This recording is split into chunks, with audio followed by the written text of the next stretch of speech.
오늘의 사연 시작합니다. 안녕하세요. 결혼 2달 차 새댁입니다. 시국이 시국인지라 결혼식이 미뤄져서 원래 예정되어 있던 날짜에 혼인신고만 하고 신혼집으로 들어와 살고 있어요.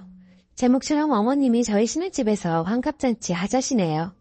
남편의 외삼촌 내외와 사촌 동생, 이모들, 그리고 시누이와 시누이의 약혼남까지도 온다 합니다. 그런데 어머님이 저한테 직접 의견을 물어본 것도 아니고 남편에게 전화로 통보를 했습니다. 저희 결혼할 때 큰 가구라 꼭 필요한 가전제품만 구매했어요. 신혼집이 아직 많이 횡해요. 식기랑 자잘한 용품들은 살면서 채워갈 생각이었어요. 이런 집에 시부모님은 모셔도 싫은데 대가족 단위로 환갑잔치라뇨. 남편한테 무조건 싫다고 했습니다. 그랬더니 남편이 제 탓이라네요. 결혼 전에 남편 외가댁에 인사드리러 간 적이 있었어요. 그때 외삼촌 내외가 언제 어디로 이사하냐고 물어보시길래 이사 계획 말씀드리고 이사 다 하면 언제 한번 초대할게요 라고 제가 대답했습니다. 남편 말, 네가 그때 초대한다 하지 않았냐? 예, 했죠. 했는데 그건 집들이 주최하는 집주인 마음이죠. 하지만 어머님 환갑잔치는 어머님이 멋대로 날짜 정하고 초대도 마음대로 하지 않았냐. 나는 아직 준비가 안 돼서 안 된다 하며 어머니께도 내가 전화해서 그렇게는 못하겠다고 말씀드릴 거다라고 하니 남편이 그럼 자기가 너무 서운할 거라네요. 남편이랑 이 일로 계속 대화하다 끝끝내 제가 화를 냈습니다. 아 하고 소리를 질렀어요. 그러니까 남편이 벙쪄서는 이상한 여자 쳐다보듯이 저를 바라보더라고요. 연애하면서부터 지금까지 단 한 번도 남편에게 이렇게 화낸 적이 없었어요. 역시 남자들은 결혼하면 효자가 된다더니 이놈도 다를 것 하나 없는 놈이었네요. 싸울 당시 저랑 남편은 같이 볼일 보러 나갔다 귀가하는 길이었는데 저는 남편한테 당장 차를 세우라 하고 내렸습니다. 남편에게 먼저 집에 가라고 한 뒤에 저는 친동생네 집으로 갔어요. 그리고 친동생네에서 한참 엉엉 울다가 정신을 차리고 시어머니에게 전화를 했습니다. 어머님이 평상시 저에게 잘 대해주셨기에 최대한 무례하지 않게 말씀드렸어요. 우리 집 정리 하나도 안 되어 있고 손님들 오셔도 식기랑 여분, 밥상이랑 이불도 없다. 나중에 초대하면 안 되겠냐라고요. 환갑 당일에 신우집에서 술파티 하시고 친척들 전부 자고 가신다고 하셨거든요. 그럼 아침도 차려야 하고 화장실도 하나뿐인 코딱지 많아 20평대 아파트라 자고 가는 건 말도 안 되는 이야기 아닌가요? 그랬더니 어머님이 일단 알겠다 하고 전화를 끊으셨어요. 그래서 저는 한시름 놓았죠. 그런데 이틀 뒤 신우집으로 택배가 왔습니다. 시어머님 이름으로 왔더라고요. 뜯어보니 꽃무늬 플라스틱 식기 세트였습니다. 기세 식당에서는 쓸 법한 그런 거였어요. 겁나 많았어요. 11세트 정도? 깨알같이 수저 세트도 같이 들어있더라고요. 그리고 꽃무늬 친구 세트도 한 세트 왔네요. 불길한 예감에 당장 시어머니에게 전화하니 그거 싸구려 아니야. 너희 집에 둘이 쓸 것밖에 없다 해서 보냈어. 그리고 큰 밥상은 없어도 돼. 바닥에 신문지 깔고서 먹자. 너희는 장소만 제공하는 거야. 부담 가지지 마 라고 하십니다. 하시는 말씀들이 너무 어이가 없어서 일단 전화를 끊었습니다. 그리고 남편에게 고래고래 화를 냈더니 남편이 다시 어머니에게 전화를 걸어 나중에 하면 안 되겠냐고 했지만 씨알도 안 먹혔어요. 어떡해요 저. 시간을 2달 전으로 돌릴 수만 있다면 뭐든 하겠어요. 제가 어떻게 대처하는 게 현명한 걸까요? 참고로 결혼할 때 양가에서 지원받은 거 하나도 없습니다. 각 집안에서 결혼 선물로 전자제품 하나씩 받은 게 전부입니다. 아참 빼먹은 게 있는데요. 환갑 당일에 남편은 출근하고 없습니다. 남편 직업 특성상 로테이션 근무이고 그날은 하필이면 주말 출근 나이트 근무입니다. 그리고 남편 직장은 요즘 최고조로 바쁘시기라 연차 월자 못 뺍니다. 안녕하세요. 후기는 작성할 생각이 없었는데 요청이 많아 작게나마 써보려 해요. 결론부터 말씀드리면 집들이 겸 환갑잔치를 했습니다. 사이다 후기가 아니라 면목 없네요. 댓글을 보고 친정으로 피신해 있을까도 생각해서 친정엄마한테 전화했는데 저희 엄마도 어쩔 수 없는 옛날 사람인가 봐요. 언젠가 한 번은 거쳐야 하는 일이라며 눈 딱 감고 하랬어요. 결국 몇 날 며칠 생각에 생각을 거듭하다 큰맘 먹고 하게 됐습니다. 저와 남편이 없는 집에 손님들 알아서 놀다 가라 하기엔 너무 찝찝했고 무작정 잠시 타기에도 뒷일이 걱정됐어요. 저는 제가 생각했던 것보다 훨씬 겁쟁이였나 봐요. 당일에 그냥 삼겹살만 몇 덩이 사다 놓고 다른 장은 하나도 안 받은 채 손님들을 맞이했어요. 물론 상도 안 차려두고요. 어머님이 장을 다 봐오시긴 했어요. 그리고 환급상도 어머님과 외숙모분이 거의 다 차리셨어요. 저는 요리 일도 모르는 요리 무식자인 척하며 주방 도구가 어디 있는지 알려드리고 구경만 했죠. 정말 바닥에 신문지 깔아드리고 어머님이 보내주신 꽃무늬 그릇들을 꺼내 해결했습니다. 저녁 식사 뒤처리는 다행히도 집에 식세기가 있어 쉽게 했어요. 저녁 식사가 밤늦게 끝난 후에도 손님들 모두 잘 생각을 하지 않으셔서 저는 그냥 먼저 자러 들어가겠다고 하고 방으로 쏙 들어와 쉬었습니다.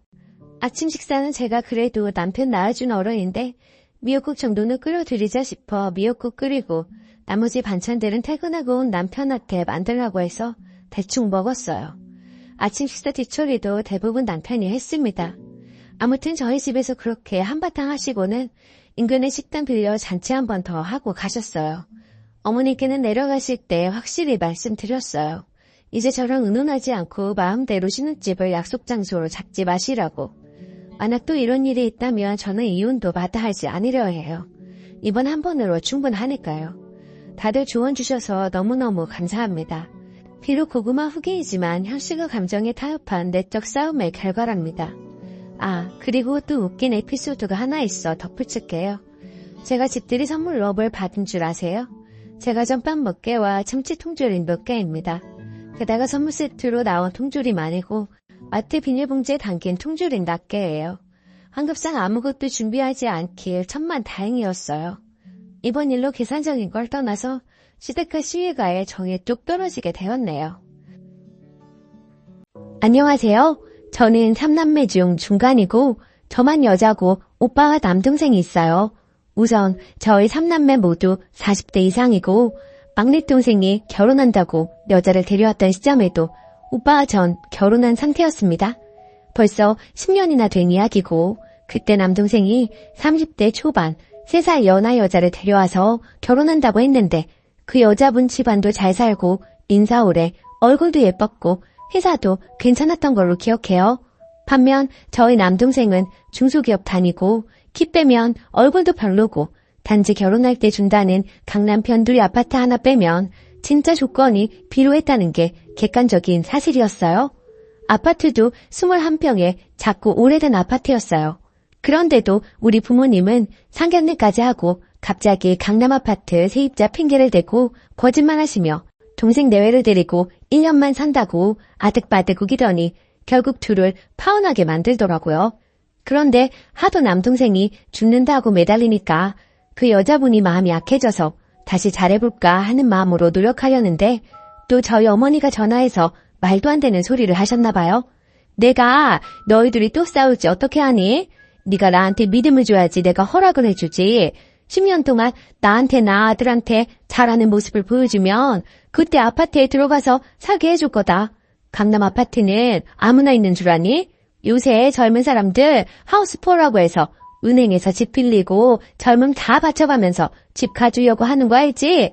너희는 얼마나 좋니? 하시며 얼토당토하는 소리를 하시고 그 전에는 원룸이나 임대아파트 살라고.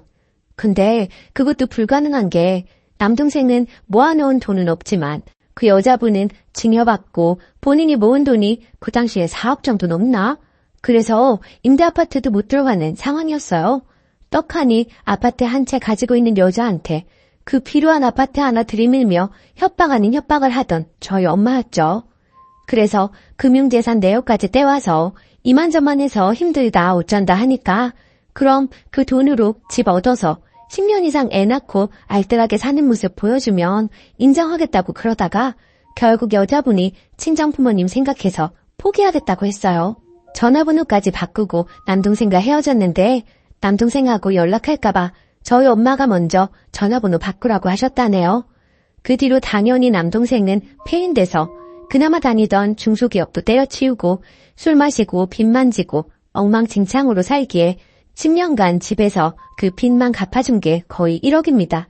그나마 그때 다니던 회사 계속 다녔으면 지금쯤 300 이상 벌고 있었을 텐데 아직도 200 조금 넘게 받아서 매일 술 먹고 빚지며 하루하루 희망 없이 살고 있습니다. 반면 그 여자분은 시집가서 아기 낳고 매우 잘 살고 있다고 하더라고요. 당연히 그럴 만한 게 10년 전에도 결혼할 때 4억이나 해오려는 여자였는데 그때 당시 강남 변두리 아파트 가격 4억 조금 넘었거든요. 시집갈 때 엄청나게 잘해가서 몇백 억대 집안으로 갔는데도 엄청나게 시댁에서 예뻐하고 잘 산다고 남동생이 건너 들었다 하더군요. 결국 남동생만 아직 결혼도 못하고 애도 없고 돈도 못 모으고 직장도 변변치 않은데도 우리 부모님은 아파트값 올랐다고 정신 승리하는데 제가 기가 막혀서 한마디 했어요. 걔는 시집갈 때 10억도 넘게 해갔다는데 그리고 시집간 집안은 몇백 억대 집안이고 걔네 친정이 우리 집보다 잘 사는데 아파트값 모르는 게 대수겠어? 남동생이랑 그때 결혼이나 잘 시키지 라고 했다가 집안 재산 호시탐탐 노리는 큰오빠랑 부모님께 뒤지게 욕먹고 손절 당할 뻔했네요. 아니, 제 말 틀린 거 있나요? 부모님도 답답하지만 집에서 뜯어갈 만큼 뜯어가 놓고도 호시탐탐 노리면서 말도 안 되는 얘기도 다 지당하신 말씀이라고 편드는 큰오빠도 이해 불가고 나한테는 동생이지만 부모님 본인에게는 아들인데도 진짜 그렇게 생각하시는지 너무 답답해요. 추가. 저희 부모님 거주 중 서울 3층 단독주택 거주 중 빼고 월세 받음, 시골 땅세 받음, 연금으로 사실만 합니다. 저랑 오빠는 지원 많이 받아서 남동생 목으로 작은 아파트 해놓은 것이라고 자주 이야기했으나 결정적으로 결혼한다고 하니 파투 낸 거고요. 그리고는 그 후로 현재까지 아파트 가격 조금씩 오를 때마다 팔고 현금 넣어두고 쓰시라고 큰오빠가 부모님 꼬시는 중입니다. 저는 그러면 부모님 세금 부담 늘고 진짜 막내가 장가가든 못 가든 집 한 채는 온전히 해줘야 하는 거 아니냐고 반대했어요. 솔직히 우리 집안 장남 우쭈쭈 하는 집안 맞고 그 장남이 좀 양심 없는 것도 맞습니다. 큰오빠 결혼할 때 서울 아파트 30평대 사주셨어요. 조카 낳고 이사 갈 때 몇천에서 1억가량 여러 번 지원해 주셨고요. 심지어 큰오빠 처가할 집 없다고 인천에 빌라를 사주었는데 지원 당시 8천만 원이었습니다. 저 시집갈 때 2억가량 혼수, 집값 보태라고 지원해 주었고요. 아무튼 남동생이 좀 안쓰러워요.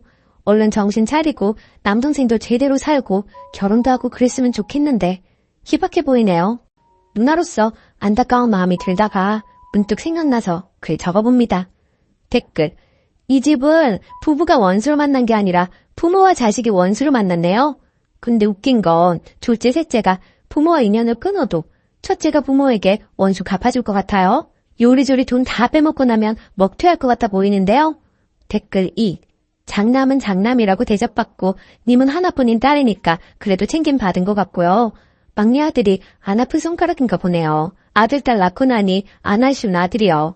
부모님 혼내지 마시고 님이 측은지심으로 설득해 보셔요.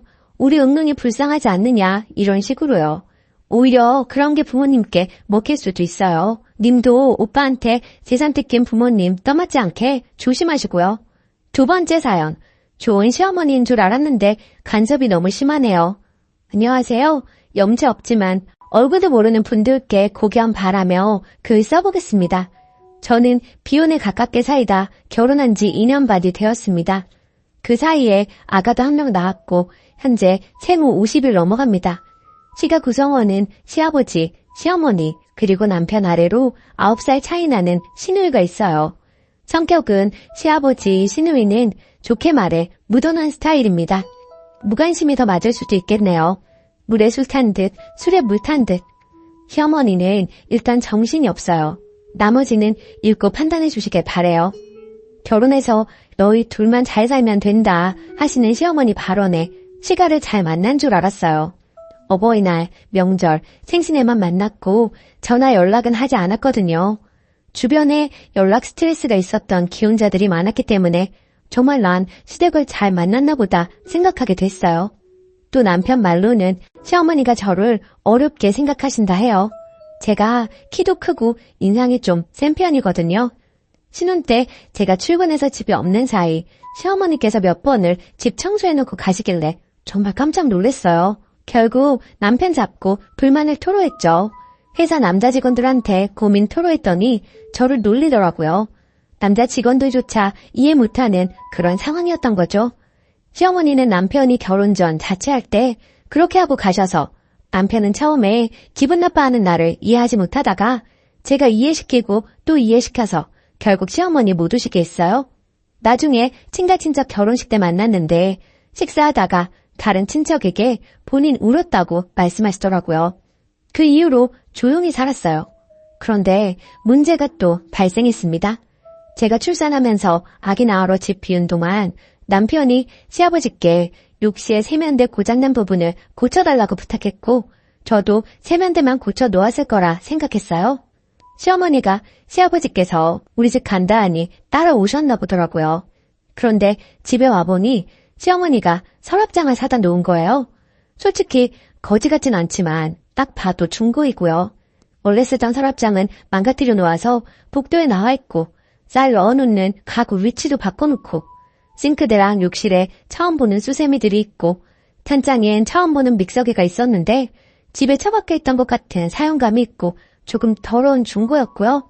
또 그릇들도 있었는데 믹서기와 같은 상태였고 새 것 아니었어요. 바디워시를 다른 두 제품을 한 통에 섞거나 용기 겉면에 매직으로 바디워시라고 써놓았더라고요. 저는 제가 없는 동안 집 인테리어가 바뀔 정도의 변화는 예상도 못했고 남이 쓰던 것 같은 상태의 물건들을 쓰고 싶지도 않았어요. 남편이랑 결국 또 싸웠어요. 위에 언급한 것들 볼 때마다 우라통이 터지고 안 그래도 출산은 모든 것이 처음이라 어렵고 신생아라 저는 좀비 상태로 지낸다고 힘든데 그것들이 보일 때마다 울분이 올라오더군요. 어찌저찌 그냥 버티면서 지내다가 아기는 한번 보여드려야겠다 싶어 어느 날은 초대를 했어요. 집에 들어오자마자 18리터 정수기 통을 주시며 여기다 쌀을 넣어둬라. 그래야 벌레 안 생긴다 하시고 샤워 수건을 주면서 이거 긴 거다. 목욕할 때 이걸로 씻어라.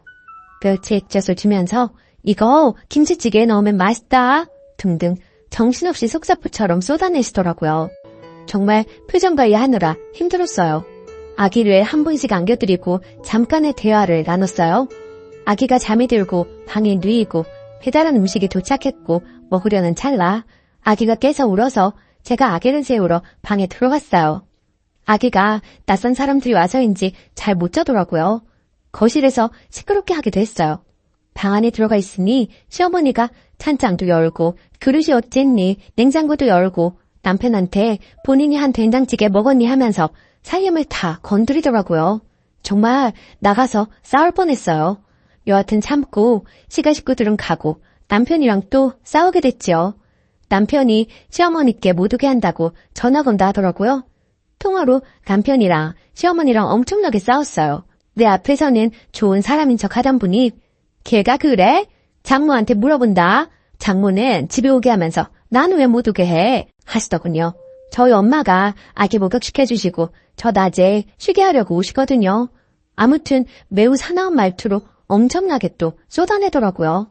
수화기 너머로 들리는 그 소리 때문에 정이 완전히 사라졌어요. 그리고 어버이날에는 남편 만시가 갔다 왔어요. 아기도 있고 제가 아기 보느라 허리가 나가서 잘 못 걸었거든요. 남편이 가서 얘기했는데 시어머니가 본인이 잘못했다, 미안하다고 했다던데 솔직히 저는 그 말 들어도 안 괜찮아요. 남편이랑 시어머니 통화 사건 이후로 시어머니 생각만 하면 숨이 가빠지고 이게 공황장애인가 싶게 되어버렸어요. 제가 어떻게 해야 하죠? 곧 아기 100일인데 저는 친정집에서 친정 식구들만 100일상 차려서 축하하고 싶은데 남편이 서운해할 것 같아서 밭에서 100일상 차려서 시가 식구들도 초대해야 하나 싶기도 한데 또 시어머니 볼 생각에 가슴이 갑갑해집니다. 추가 댓글 잘 읽어보았습니다. 제가 너무 예민하다는 분들도 계시고 자꾸 물어보지도 않고 남의 살림 간섭하는 시어머니가 너무하다는 분들도 계시네요. 사실 전 친정엄마가 그래도 싫을 것 같거든요. 시어머니라서 참다 보니 더 터진 것 같기도 하네요. 그리고 시어머니가 인정 욕구가 강해요. 본인이어야지만 된다는 생각이 있으신 것 같아요. 그리고 제가 볼 땐 시어머니 살림 잘하는 편도 아닙니다. 그리고 원래 시어머니가 남편이랑 싸운 다음에도 이해를 못 하셨어요. 본인 여동생이랑 친한 친구가 아들이 있어서 둘 다 시어머니 위치인데 공교롭게 그 두 집안에서 아기를 봐달라 했나 보더라고요. 그래서 당연히 본인도 그렇게 되겠거니 했나 봐요. 근데 그 둘은 정상이니 며느리가 부탁도 한 것 같아요. 시어머니가 이번 일 일어나고 그 두 분한테 물어봤고 그 두 분이 우리 집 가지 말라고 그랬대요. 그리고 시아버지를 왜 물건 고치는데 부르냐 하시는 분들이 계셨는데 시아버지가 손기술이 좋으시거든요. 그래서 가볍게 부탁했나 봅니다. 허를 찌르는 지적이었네요. 앞으로는 전문가 이용하겠습니다. 저는 저희 부모님 욕 먹을까 봐서 가장 걱정이라 아직 가만히 있는 중이거든요. 솔직히 시어머니가 저 싫어해도 상관은 없어요. 어차피 노력하든 안 하든 저 좋아할 사람은 좋아하고 싫어할 사람은 싫어하니까. 다른 사람이 나에 대해 갖는 호감, 비호감에 관해 관심 없고요. 하지만 중간에서 남편이 많이 힘들 테니 정말 최소한의 도리는 해야겠다라고 생각의 정리는 맞췄네요. 댓글 읽고 남편 잡지 말고 잘해줘야겠다 싶었어요. 남편은 제 편이어야 하니까요. 100일은 시댁 식구들하고 밖에서 소소하게 밥 먹어야겠습니다. 깨달음 주셔서 감사해요. 댓글 1. 아들이 좀 막내 스타일인가 봐요. 아빠한테 고초달하는 건 좀. 그리고 시어머니 살림 마음대로 들여놓는 거 소름이네요. 자기 집이라고 생각하는 건가? 아무튼 하나씩 지금처럼 태클 걸어가며 못하게 선을 그어가는 방법밖에 없어요. 신기한 건 이거 안 된다 하면 오케이, 미안하다, 잘못했다 하고 다른 이상한 민폐 행동 망원 시전. 그래도 시어머니가 본인 잘못이라고 하시는 거 보니 말이 안 통하시는 분은 아닌 것 같네요. 근데 보통 모든 어른 고집은 못 꺾어요. 적당히 그러려니 하고 진짜 못 참는 것들만 솔직히 말씀드려서 해결해봐요. 댓글 2. 저는 시모 때문에 꼭 참다가 애 낳고 폭발했어요. 신랑과 이혼 직전까지 갔고요. 우리 신랑도 그랬어요. 그게 뭐가 문제야? 엄마 의도는 그런 게 아니야. 결국 부부 상담 받고 신랑이 많이 변했습니다. 시모가 무례한 진상이라는 게 판명 났거든요.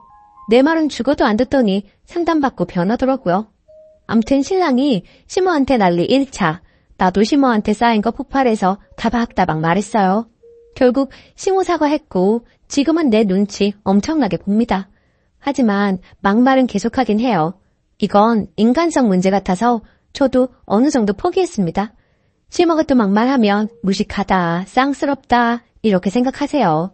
암튼 전 쓰니가 강하게 나가길 바래요. 참지 마요. 귀한 집 딸인데 왜 참나요? 오늘의 사연은 여기까지입니다. 안녕하세요. 저는 아들 둘 키우는 30대 초반 엄마입니다. 늘 저에게 막말하고 상처 주는 못된 신우에게 똑같이 해주고 남편하고 좀 다퉜는데 남편은 제가 너무했다고 하네요. 그동안 당하기만 한 저로서는 전혀 너무했다는 생각이 안 들거든요.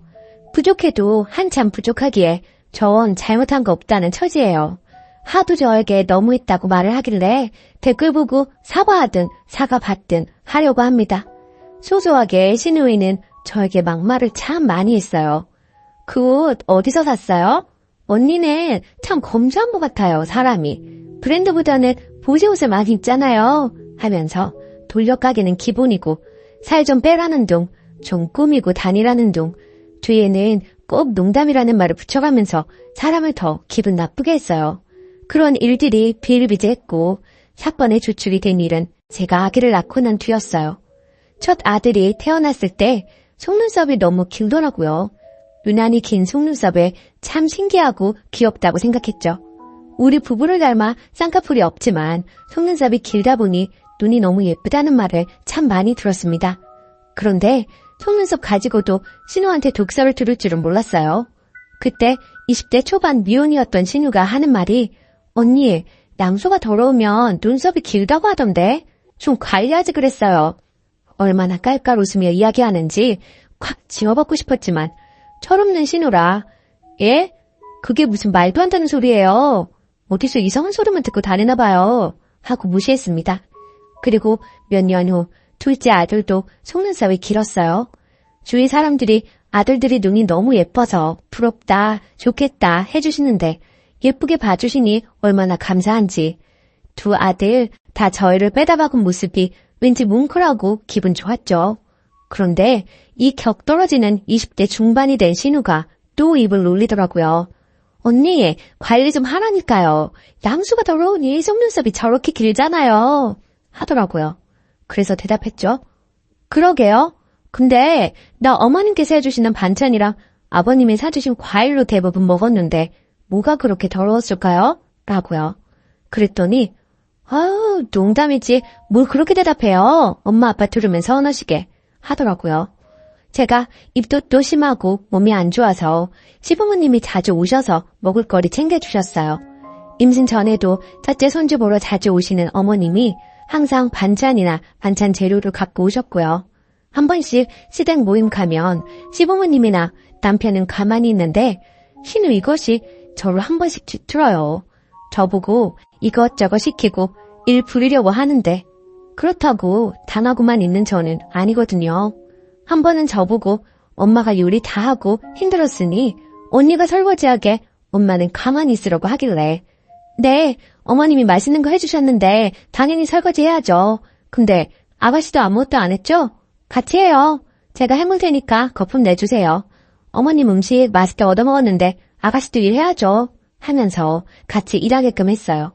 저 일부러 골탕 먹이려는 거 뻔히 알고 있었고 제 실수에 어쩔 수 없이 설거지하면서 입 툭 튀어나와 있더라고요. 어쨌든 다시 본론으로 돌아와서 그 뒤 신우가 시집가고 허니문 베이비로 아들 출산했어요. 그리고 며칠 전에 시조카 100일이라 신우 집 다녀왔습니다. 시조카 직접 본 건 처음이었는데 속눈썹이 길더라고요. 어라? 이때다 싶어서 말했습니다. 물론 100일 잔치 끝나고 사진도 다 찍고요. 아가씨, 김신 때 아무거나 막 먹더니 아기 피부가 안 좋네. 그러길래 커피랑 과자랑 많이 먹지 말라고 했잖아요. 100일 전에 피부가 이런 건 또 처음 본다. 그리고 아가씨 양수도 많이 더러웠나 봐요. 어째 속눈썹이 우리 애들보다 더 기네요. 난 또 아가씨는 관리 잘할 줄 알았는데 헛똑똑이네. 그랬더니 갑자기 우네요. 그래서 또 이야기했어요. 농담인데 왜 울어요? 우리끼리 그런 농담쯤은 할 수 있잖아요. 그랬더니 펑펑 울어요. 달래줄 마음도 없고 계속 울고 투덜대는 거 듣기 싫어서 빠르게 점심 먹고 집으로 왔습니다. 그랬더니 남편이 저에게 막 뭐라고 하네요. 결국에는 남편과 말다툼을 했습니다. 아까 말이 너무 심하잖아. 100일 된 아이 예쁘다는 말만 해줘도 모자란데 그게 뭐냐? 혹시 그때 한 말 아직도 마음에 담아두고 그러는 거야? 철없는 애가 한 말을 그냥 넘기고 말지 뭘 또 똑같이 갚아주려고 하냐? 하더군요. 늘 아가씨가 농담이라고 하는 말에 비수 꽂혀가며 살았어. 똑같은 말 대갚아줬을 뿐인데 그게 펑펑 울 일인가? 난 남한테도 막말 잘하길래 본인은 상처 안 받을 줄 알았지.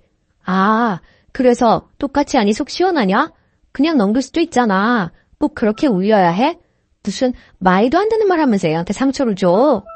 양수 더러움에 속눈썹 길다는 거 네 동생한테 배운 거야. 잊고 있다가 조카분이 생각나서 한 말이야. 농담인데 왜 우냐? 네 동생은 그런 농담 해도 되고 나는 왜 안 되는데? 그랬더니 그 뒤로는 할 말이 없는지 한숨만 푹푹 쉬고 결국 지금은 냉전입니다. 이거 제가 속이 좁은 건가요? 저는 할만하니까 했다고 생각하거든요. 후기. 남편에게 댓글들 다 보여줬어요. 처음에는 댓글들이 칼날이 되어 자기 마음에 박히는지 더 화를 내더니 하루 지나서는 자기가 대신 사과한다고 미안하다네요. 자기는 자기 동생이라 워낙 툭툭 내뱉는 말에 익숙해져서 상처라고 생각을 못했는데 대신 사과한다면서요. 그래서 신우가 그동안 했던 험한 말들 사과하기 전까지는 저는 신우 만날 생각이 없다고 본인도 자기가 한 말인 걸 잘 알 텐데 내 사과 기다리지 말고 스스로 사과한다면 그나마 가족의 정으로 용서해주겠다고.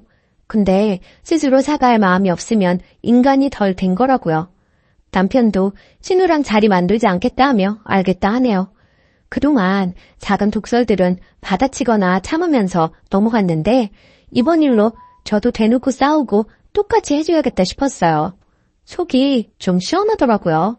아무튼 조언 모두 정말 감사했습니다. 댓글. 완전 잘하셨어요. 확인 사살 해줘요. 조제 가졌을 때는 관리 잘하라고. 남편은 남의 편이라 그래요. 그냥 깡그리 무시해줘요. 댓글 2. 그 신우 정말 어이없네. 고작 한 번 듣고 울어요. 님은 2번씩이나 똑같은 말을 들었는데 남편분은 어디 머리가 고장나셨나? 본인이 남편으로서 저런 말 둘째 때는 하지 못하도록 제 동생 관리를 했어야지. 더러운 건 양수가 아니라 신우 주둥이구만. 2번째 사연. 저희 엄마와 잘 지내는 줄 알았는데 아내가 이혼하자네요. 안녕하세요. 너무 답답한 마음에 글을 올립니다. 아내에게도 보여줄 생각으로 솔직하게 쓰겠습니다. 결혼해서 이제 돌된 아기를 키우고 있습니다. 아내와 결혼할 때 양가에서 반반 지원받았고 아내는 모아둔 돈이 5천만 원 가량 있었고 저는 모아둔 돈이 없는 상태였습니다. 이 부분에 대해 늘 아내에게 미안하게 생각합니다. 결혼하고 맞벌이로 생활하다가 아내가 임신하며 일을 관두고 결혼하고 경기도로 거처를 옮기는 바람에 주변에 아무도 없고 양가 도움밖에 먼 거리라 아내 혼자 유가족입니다. 아내는 결혼하고 친구를 만난 적도 손에 꼽고 아기 태어나고는 외출을 아예 안 합니다. 제가 주말에 나가서 친구들과 시간 보내라 해도 주말엔 가족과 시간 보내고 싶다며 나가질 않습니다. 본인을 위한 건 아무것도 사질 않고 항상 제 것과 아기 것만 사길래 옷 좀 사자고 밖에 데리고 나가도 눈요기만 하고 돌아옵니다. 출산 선물로 명품 가방 사준다 골라보라 해도 그런 건 나중에 여유 있을 때 사도 늦지 않다고 이야기합니다. 결혼 전 화려하고 꾸미는 거 좋아하고 친구도 정말 많은 사람이었는데 결혼 출산으로 모든 것이 바뀌었는데도 힘든 내색 없이 매일 행복하다는 사람이기에 저도 너무 행복했고 문제가 없을 줄 알았습니다. 이런 아내가 아주 고마워 정말 잘했고 잘하려고 노력했습니다. 출산했을 때 비싼 곳은 싫다는 아내에게 제발 이번만 내 말 따라달라며 비싼 산후조리원을 잡았고 아기 태어나고는 친구 만난 적 한 번도 없습니다. 아내도 그런 제게 늘 고맙다고 했습니다. 그런데 이번 주 월요일 퇴근하고 돌아왔는데 분위기가 심상치 않았고 아내가 할 이야기가 있다고 하더니 이혼을 하고 싶다고 하더군요. 저는 갑자기 그게 무슨 소리냐 물었고 아내는 전날 일요일 제 가족과 식사했던 상황을 이야기하며 더 못 참겠다고 얘기했습니다. 결혼하고 아내는 저희 부모님의 막말로 힘들어했습니다. 저는 평생을 그런 집에서 자라왔기에 크게 신경 쓰지 못했던 게 있습니다. 몇 번 나설까도 생각했지만 제가 나섰다가 괜히 분위기가 더 안 좋아질까봐 그냥 넘겼던 적이 몇 번 있었습니다. 저는 결혼 전부터 가족과 그리 가깝지도 않았고 원래부터 서로 막말하고 어투가 다정하지 못합니다. 대화도 전화도 하고 살았던 적이 없습니다. 그런데 결혼하고 아내가 자꾸 집에 전화하라고 하고 제가 안 하면 아내가 전화하고 명절 생신 때 식사 약속도 잡길래 아내가 우리 집 문화를 멋지게 넘기는구나 했었습니다. 처음 아내가 힘들다고 얘기했던 게 아내가 만삭 때 가족 식사를 한 날이었습니다. 그날도 저희 부모님께서 아내에게 좀 모욕적인 말을 하셨고 저는 분위기가 안 좋아질까봐 그냥 가만히 있었던 것 같습니다. 아내가 그날 여태는 그냥 넘겼지만 아기 앞에서는 이런 모습 보이고 싶지 않다며 날 야라고 부르시는 것과 영영체를 쓰시며 비하하는 말, 모욕적인 말을 하시는 걸 못하게 막아달라고 했습니다. 솔직히 여태 그냥 넘겨놓고 이러는 게 저는 이해가 안 가기도 했습니다. 그리고 솔직한 말로 진짜 저는 부모님을 안 보고 살아도 상관없어서 그냥 우리 부모님 보지 말고 살자고 했고 아내는 그런 걸 원하는 게 아니라며 그냥 잔인 장모님이 저를 대하는 것 정도만 원한다고 이건 네가 바로 잡아줘야 한다고 했습니다. 그날 이후로 몇 번의 가족 식사가 있었고 부모님께서 거스르는 말씀은 몇 번 하셨지만 심하지 않아 그냥 넘어갔던 걸로 기억합니다. 아내도 별말 없길래 괜찮은 줄 알았는데 갑자기 이혼하자 하니 전 너무 벙찝니다. 여태 저희 부모님들께서 하셨던 행동들과 말들을 날짜별로 모두 정리해서 적어둔 걸 보여주며 여태 본인은 이만큼 참았고 아기를 위해서도 더 그만 참고 싶다고 합니다. 일요일 가족 식사 때 아버지께서 담배를 피우고 아기를 만지고 뽀뽀하셨다는 걸 아내가 나중에 알게 됐고 아내가 아버님 담배 피우고 아기를 만지고 뽀뽀하신 거야? 물었을 때 제가 응, 손 씻고 내가 봤어 라고 했을 때 아무 말 없길래 그냥 넘어가는 줄 알았습니다. 그런데 자기는 그날 마음이 식었다고 합니다.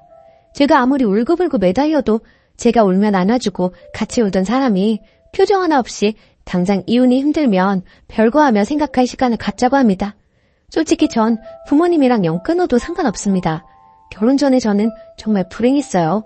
결혼하고 이제야 행복해졌는데 제가 왜 우리 부모님 때문에 이런 일을 겪어야 하는지 정말 너무 아내를 붙잡고 싶습니다. 제발 아내를 잡는 방법을 알려주세요. 후기. 여러분들의 조언을 통해 그동안 제가 얼마나 잘못했는지 궁극적인 문제는 저에게 있다는 것을 절실히 깨달았습니다. 아내는 단호한 성격으로 한번 마음먹으면 잘 변하지 않기에 결국 저희는 별거를 했었습니다. 2개월가량 하게 되었고 그동안 아내에게 매일같이 편지 쓰고 마음을 돌리려고 노력했어요. 그리고 아내에게 앞으로는 절대로 이런 일이 없을 것, 이윤을 제외한 모든 걸 아내가 원하는 대로 할 테니 한 번의 기회를 더 달라고 했습니다. 그래서 결국엔 다시 합치게 되었고 시댁과 만남 횟수와 시간을 줄여서 최소한 교류를 하기로 했고 혹시나 또 부모님이 잘못된 언행을 하시면 적극적으로 제가 해결하기로 했습니다. 정말 이혼을 했으면 어쩔 뻔했나 너무 아찔하고 무서웠네요. 한 번의 기회를 더 얻었으니 이제부터는 더 아내의 말에 귀 기울이겠습니다. 정말 감사합니다. 댓글. 부모 앞에서 아무 말도 못할 수는 있는데 그게 반복되는 순간 아내를 어떻게든 부모와 떼어놓았어야 해요. 직접적으로 개입해서 아내를 도와줬어야죠. 그런 모습도 안 보이는데 어떻게 평생을 같이 살 수가 있나요? 댓글 2. 너희 부모가 문제가 큰 게 아니라 이 험한 세상에서 겨우 자기 부모도 못 막아주는 네 놈을 믿고 살 수가 없다는 거예요. 글만 봤는데도 님이 얼마나 찐따 같은지 잘 느껴지는데 님이랑 살 부비고 사는 마누라는 어땠겠어요? 오만정 털릴만 하지. 이 와중에 부모 탓만 하고 있는 거 보니까 평상시에 다른 일에도 어떤 태도일지 뻔하네요.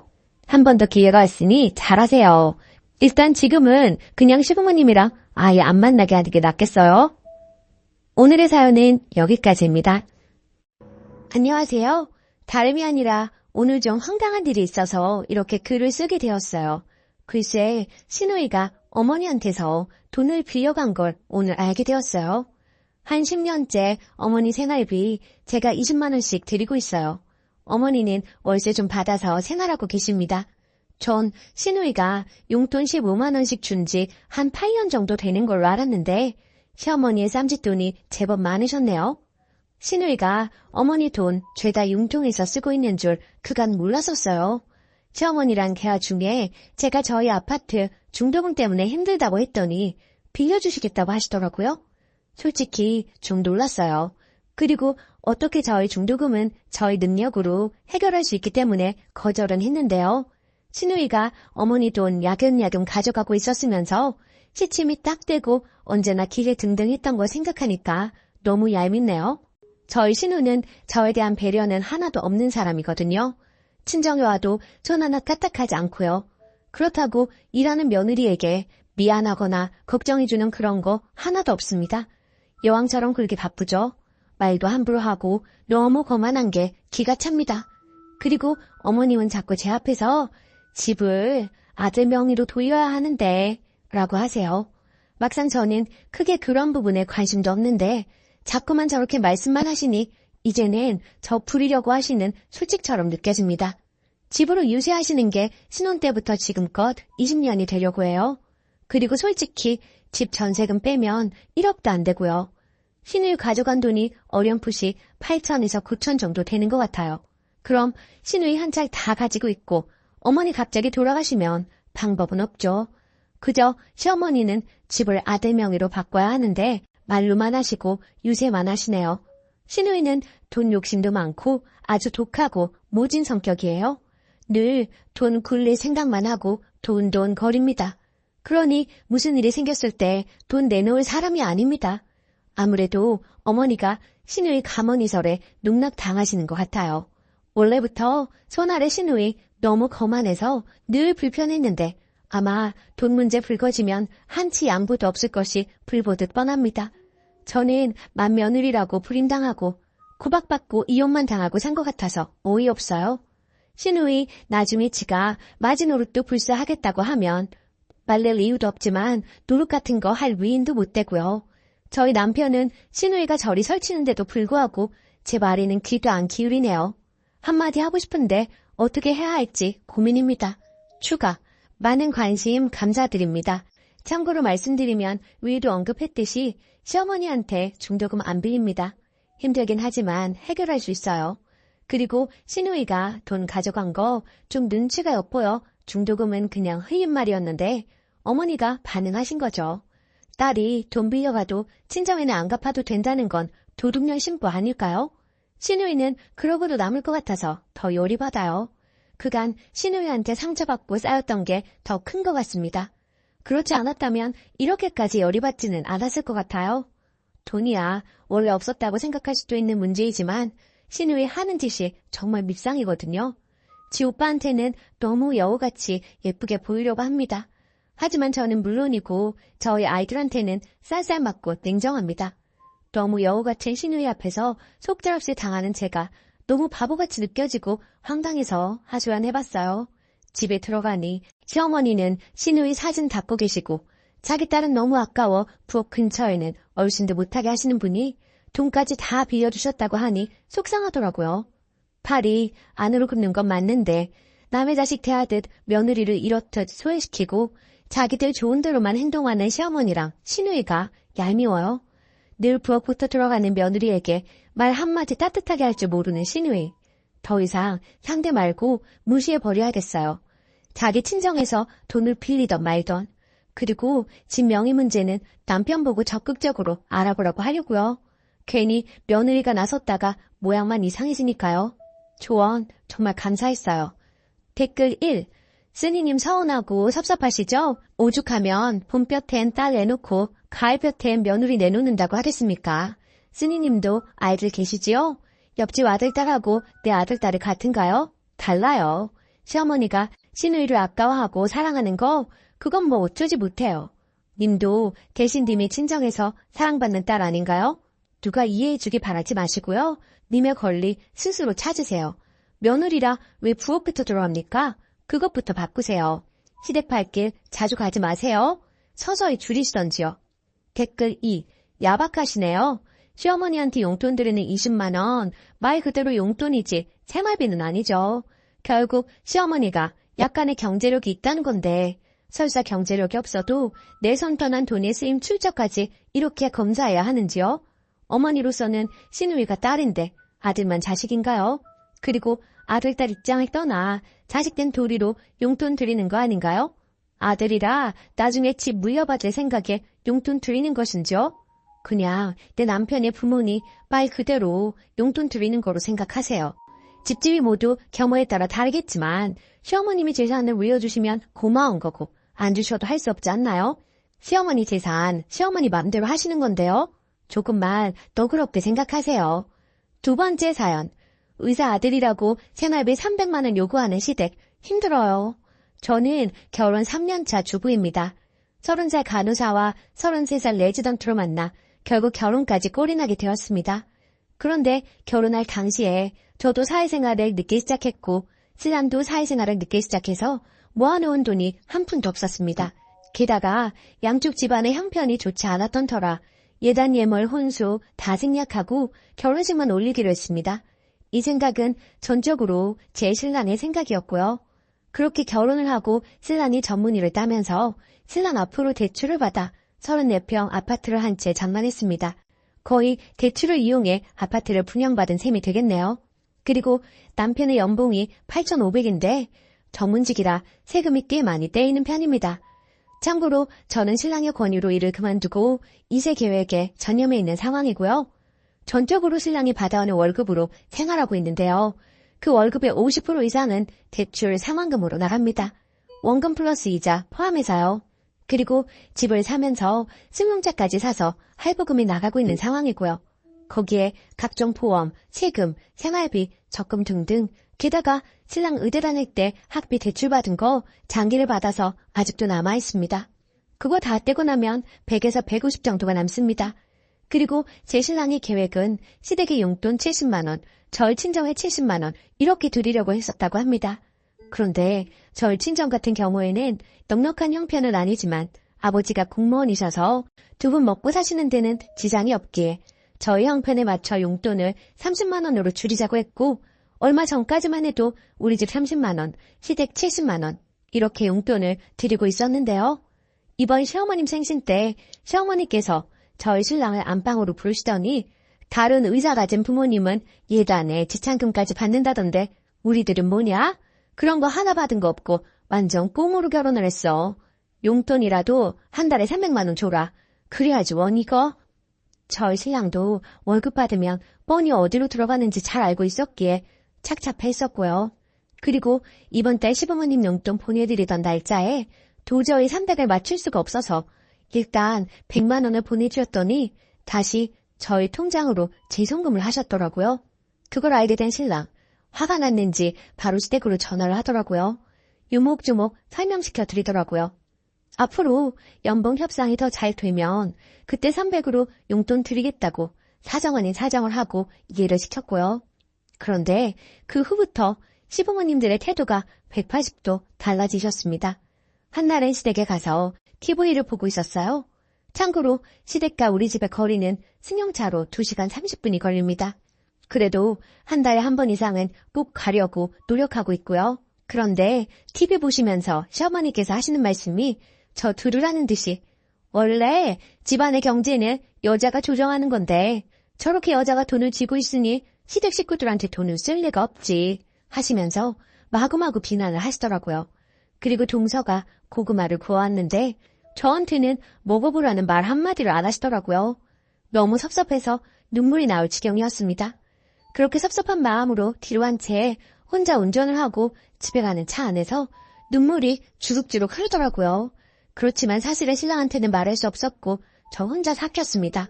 신랑이 알게 되면 속상해할 테고 신랑 성격에 분명 시부모님들께 한마디씩 할 것 같아서요. 그냥 저 속으로 삭혔습니다. 그리고 이렇게 글을 올려봅니다. 정말 시댁과의 갈등이라는 게 한번 골이 생겨버리니 돌이킬 길이 없다는 것 같다는 생각이 드네요. 이 마당에 적금을 깨고 생활비를 줄여가며 300만 원이라는 용돈을 드려야 할지 아니면 계속 이런 냉전의 상태로 지내야 할지 자식된 도리를 잘하고 싶었는데 무리한 것을 요구하시니 너무 힘이 듭니다. 마음이 정말 답답하기만 합니다. 후기 댓글이 얼마나 달렸을까 생각하며 한참 만에 들어와 봤는데 정말 감사합니다.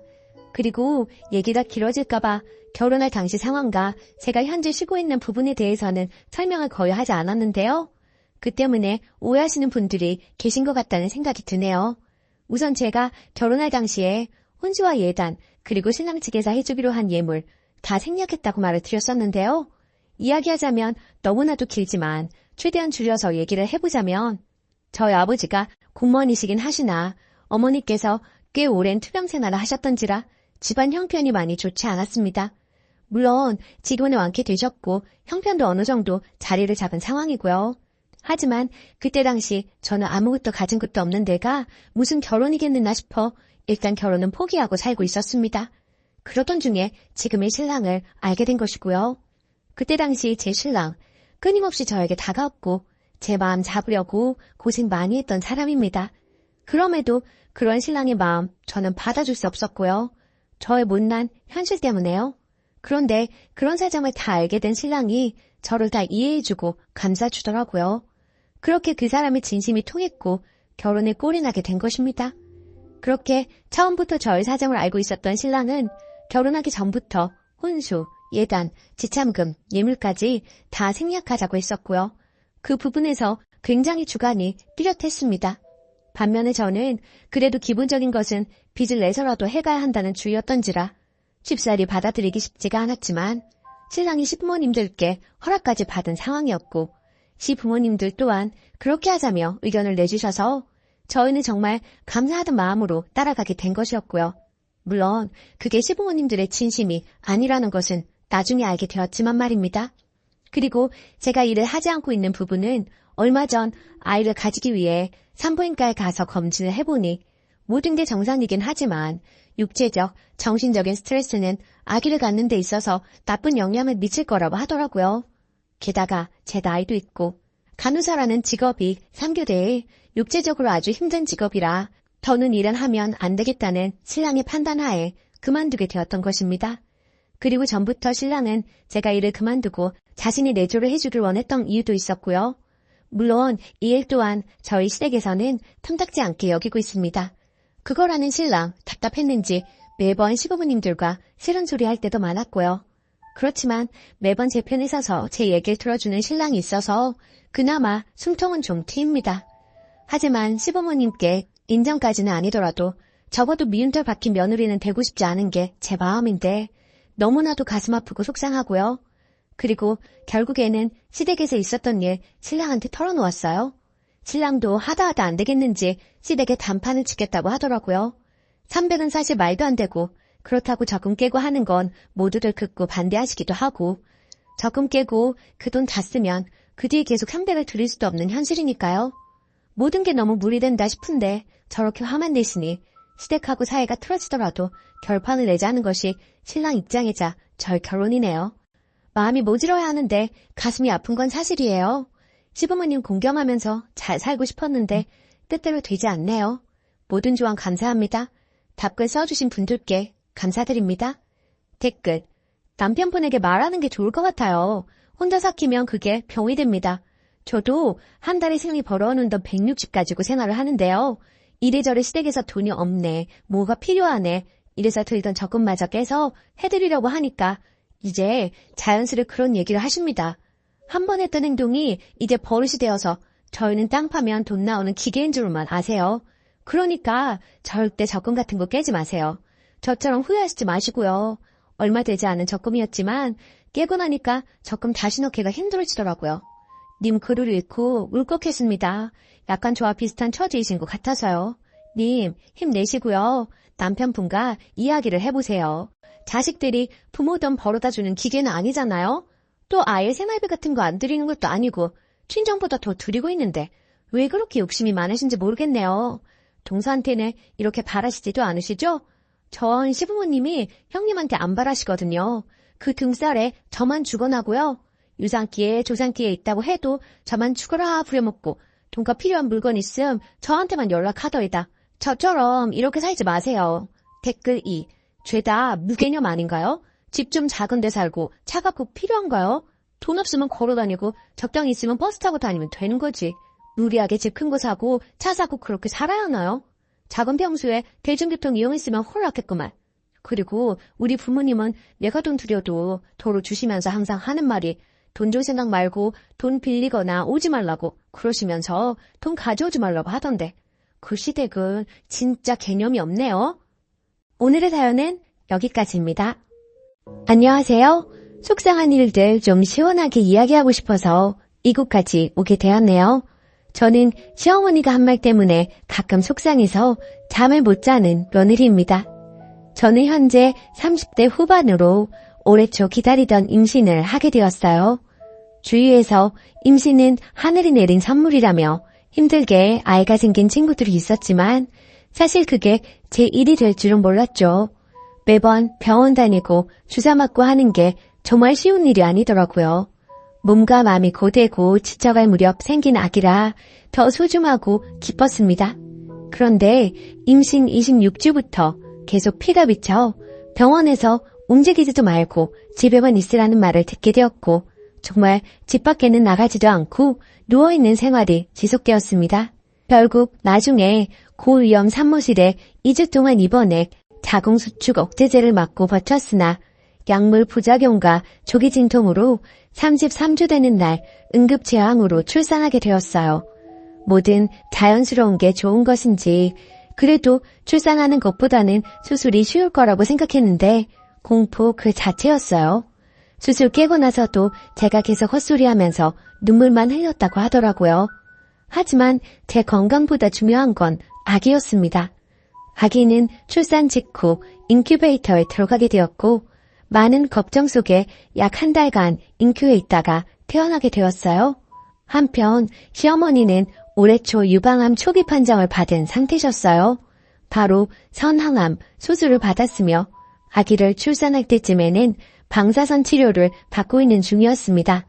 그런데 문제는 출산 후 시어머니의 잦은 전화와 통화 내용으로 제가 엄청나게 스트레스를 받게 된 것입니다. 응급 제왕한 다음 날 저에게 수고했다는 말도 없이 아기의 상황을 물어보시더니 아기가 엄마 목소리 갑자기 못 들어서 무서워할 것 같다. 매일 네가 가서 목소리라도 들려줘야 하는 거 아니니? 하시더라고요. 신생아 중환자실에서 아기 면회 안 된다는 거를 여러 번 설명해도 이해를 못했어요. 그리고 아기가 집에 오고 나서는 거의 2달간 2, 3일에 한 번씩 전화했는데 주로 가족 단톡방에 보낸 아기 사진을 보고 요즘 육아 방식에 맞지 않는 이상한 지적들을 계속해서 하셨어요. 정말 사진 보내기 싫을 정도로요. 이를테면 아기 사진 보내면 뜬금없이 아기 양말 신겨라, 발 시렵다, 애 감기 걸려. 또 애가 젖병을 들고 있으면 분유 먹이지 마라, 엄마 모유를 먹여야 건강한 거야. 안 그래도 일찍 나온 애 네가 관리를 잘해야 하는 거다 하시기도 하고, 백태를 거지에 요구르트를 묻혀서 닦아봐라 등등 얘기하셨어요. 그런 말들을 아기를 키워본 선배로서 하실 수 있는 말이라고 100번 이해해도 그 뒤에 시어머니 본인의 하루 일상 이야기, 음식 잔소리 등을 최소 30분, 최대 1시간 통화로 얘기하시니 너무 지치더라고요. 저는 당시 아기가 신생아라 3시간에 한 번 수유하고 모유랑 분유 혼합 수유하던 시기라 진짜 3시간에 한 번씩 쪽잠 자서 너무 힘들었거든요. 진짜 울고 싶은 상황이 여러 번 있었는데 그래도 시어머니가 투병 중이라 마음을 상하게 하고 싶지 않았고 조산을 경험하지 못하고 신생아 육아에 대한 기억이 오래돼서 가물가물하신가 보다라고 생각하고 이해하기로 했어요. 조산 과정과 제 심정, 육아가 녹록지 않은 상황을 디테일하게 2-3번 설명하면서 이해시키려고 노력했습니다. 근데 어느 날 아기의 병원 정기검진 날에 전화가 와서 통화하는데 시어머니가 아니, 아기가 왜 이렇게 자주 병원에 가냐? 하시고 물으시더라고요. 그래서 제가 큰일이 있는 건 아니고요. 아기가 일찍 세상에 나와서 잘 성장하고 있는지 확인하는 건데 다행히 이슈 없이 크고 있으니 걱정하지 마세요. 라고 했더니 웃으면서 네가 아기 내보낸 건 아니고? 라고 얘기하시는 겁니다. 순간 잘못 들은 건가? 했는데 다시 웃으면서 아기는 엄마 뱃속이 좋아서 더 있고 싶었는데 네가 내보낸 거 아니니? 라고 얘기하셨어요. 그 뒤로 마음이 너무 상하고 슬프기도 하고 화나기도 하고 전화 끊고 나서 남편에게 이 이야기를 했고 남편도 너무 충격받고 미안해 하더군요. 그 뒤로 저는 정신건강을 위해 시어머니랑 거리를 둬야겠다고 생각하고 부재중 답 전화도 안 하고 가족 단톡방을 보지 않았습니다. 그랬더니 시어머니가 남편에게 제가 왜 그러냐고 물었고 화가 난 남편이 한 소리를 했더니 시어머니와 아휴 걔가 그렇게 말하디? 나는 그냥 며느리한테 농담한 건데 걔가 좀 예민한 것 같다. 뭐 내가 악의적으로 그런 말을 했겠어? 농담으로 한 거지 하셨다네요. 시어머니의 뻔뻔한 반응에 남편이 더 화가 나서 엄마, 며느리가 예민한 게 아니고 어머니가 농담으로 할 수 없는 얘기를 한 거예요. 안 그래도 우리가 아기 일찍 낳았을 때 얼마나 마음이 아팠는데. 그리고 며느리는 몸도 마음도 얼마나 힘들었다고요. 그런 말 농담이라고 하시면 안 되죠. 하고 뭐라고 하면서 아내한테 함부로 하지 말라고 얘기했다네요. 그제야 시어머니가 알겠다고 반응하셨대요.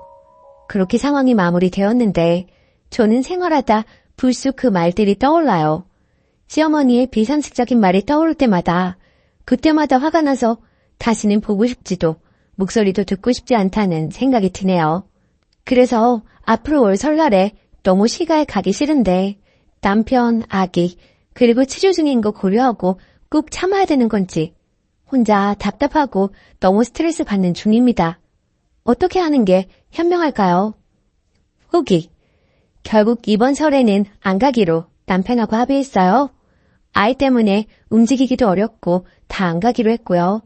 지금은 시어머니랑 불편하고 어색하겠지만 점점 이렇게 멀어지는 분위기를 만들어야 나중에 서로 힘들지 않을 것 같네요.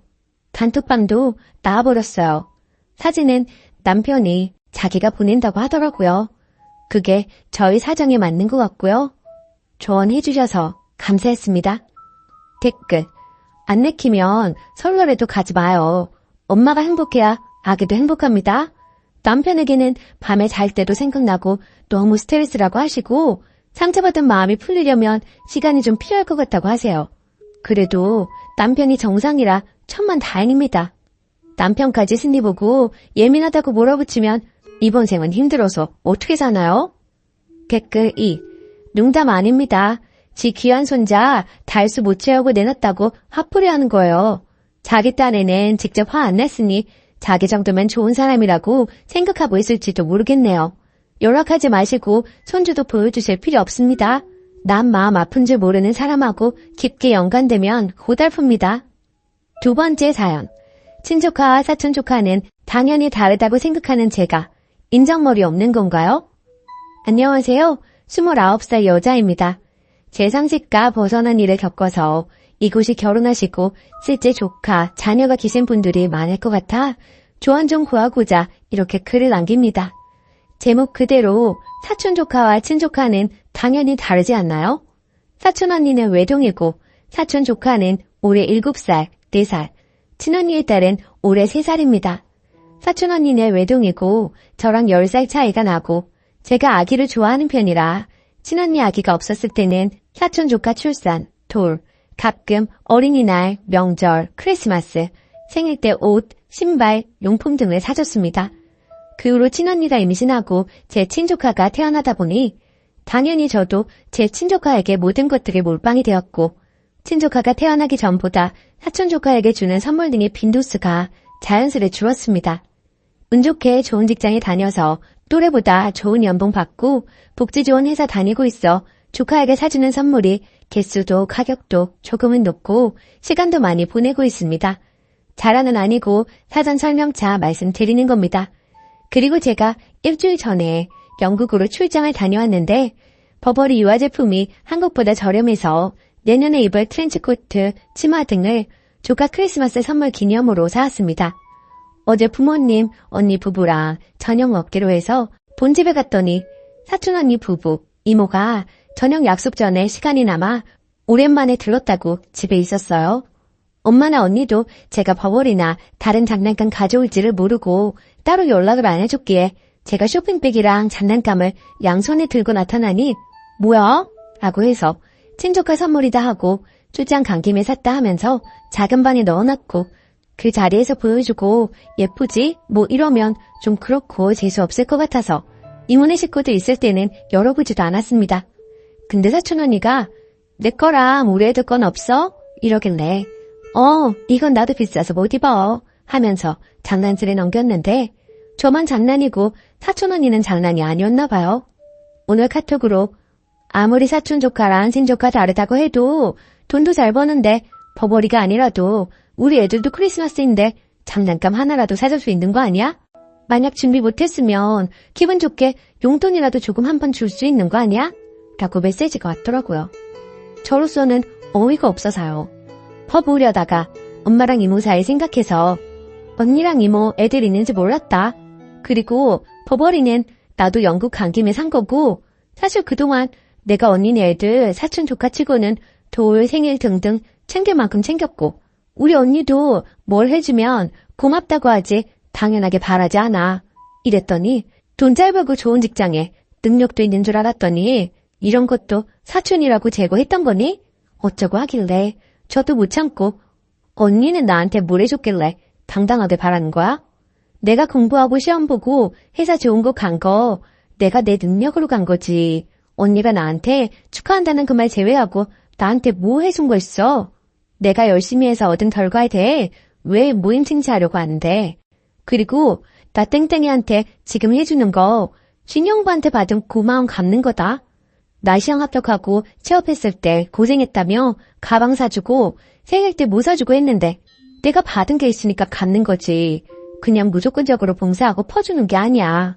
그리고 설사 내가 내 언니한테 무조건적으로 봉사한다고 해도 언니한테 이렇게 설명할 필요도 없고 라고 하니 그래 너 잘났다. 언제까지 그렇게 잘나는지 한번 볼게.